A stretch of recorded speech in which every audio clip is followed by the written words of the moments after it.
Hürmetli vatandaş, bugünkü leksiyalarımızı başlayımız. Leksiyada sizga jiruz, Washington'da sözleyimiz.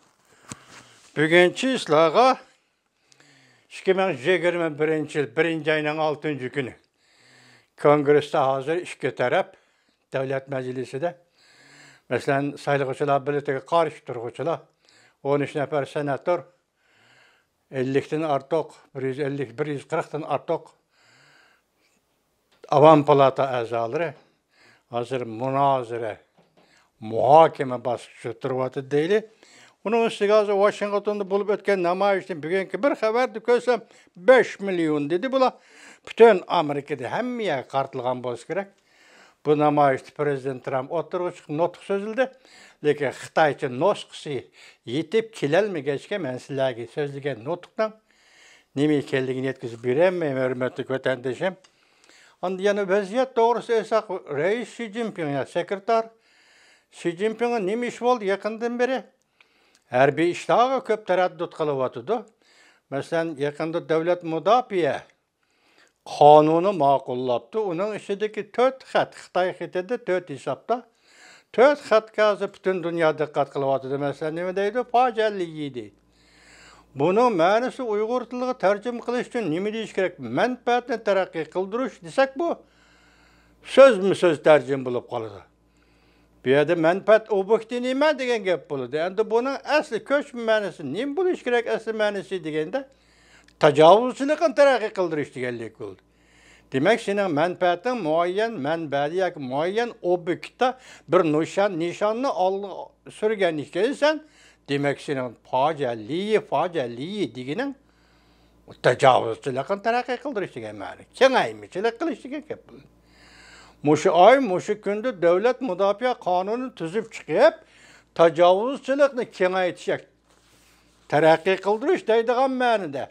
Yani Xitay tilida tüzük hukumni ifadelep bir daha Xitay tilinin ceni yok. Yaki siyasi hukumlarını, kategoriyalarını hukumlaştıramaydı bu tel. Bundaq til faqat Avropalıqa xas kategoriyalarni hukumlaştırış degen gap. Hukum degen gap real dünyanın adamdan mengiski inkası degen gap. Azı körüne facialliyi. Menfaatini terakki qildirish nim degen gap bu. Biroq bunun keyindikisi her bir işlagı nemişqa taraddut qılıp qaldı. Andan bugün Tayvan'ninki pulga qaraydigan yıllar. Atdiganda baga xabarda bir qiziq xabar berdi. Nima desiniz? Hazır ansiravatır Jungnan Hayda nimeden? Koygan sual, özüge bergen cevap nemeden ensireydi? Prezident Trump muşu küllerde ciddi berip Taybini ziyaret kılıp kılışı mümkün mü dep ensiravatı Jungnan Haydaydı. Lekin bu doğruda bizden tayyarlığımız yok. Vatandaşlar burun sözlep olduk sizlerge. O işi aşmadı. Burundaki kanda oldu onu bilmeyimiz. Şu bugün sizlerge sözleydiği leksiyanın mavzusunda Uruş harpsıda Peter Navarro bu yerlik uruş degenlik resmi uruş emas ama köreş degen mani düşünsenler buldu.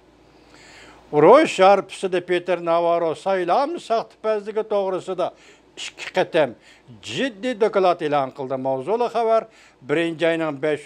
kuni Buyuk Iroq orbitida e'lon qilindi. Xabar mundaq boshlandi.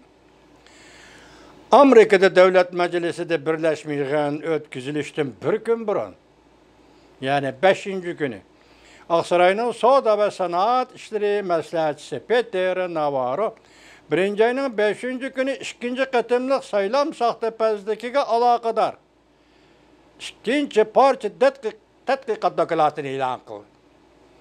Bu dokladın mavzusu aldamçılık san'ati. Dokladda mundaq ko'rsatildi. Demokratlar Partiyasining sandiqni to'ldirish strategiyasi. Uning ustiga Cumhuriyetçiler Partiyasining ichki qismidagi ishlatishga foydalanishga bo'ladigan saranglar.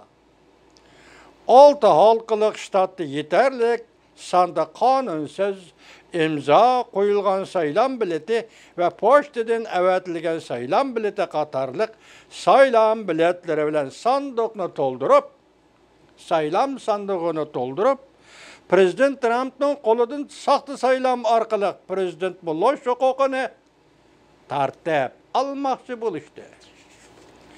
Bu dokladın ilan kılınğan vaqtda Devlet Meclisi'nin birleşme yığını saylıqçılar bileti doğrusudur muhakeme elip beriştin bir gün burun ilan kılındı. Növbəti Devlet Meclisi'de 13 nefer Cumhuriyetçiler Partisi mensube senatorlar, Avam Palatası bir neçe 10 nefer belgilengen ştatlardan keladigan saylıqçılar biletiga xires ilan kılıdigan Avam Palata azaları. Bir neçe saatlerce münazara keltirip çıkırışı mümkün. Yani bugün 6. günü dedim. Keyin adili bilet taşlaş elip berip, saylıqçılar biletidin vaz keçishini qarar qılam diyor.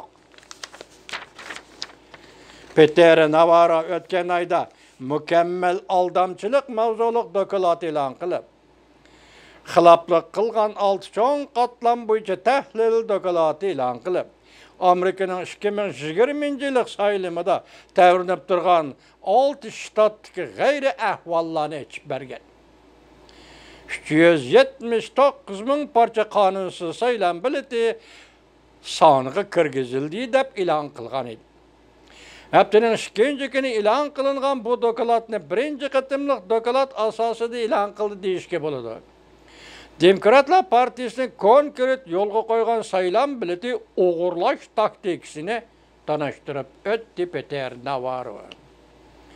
Dokladda mındaq görüstüldi. Demokratlar Partisi iki xil usulni tangli qo'llandı.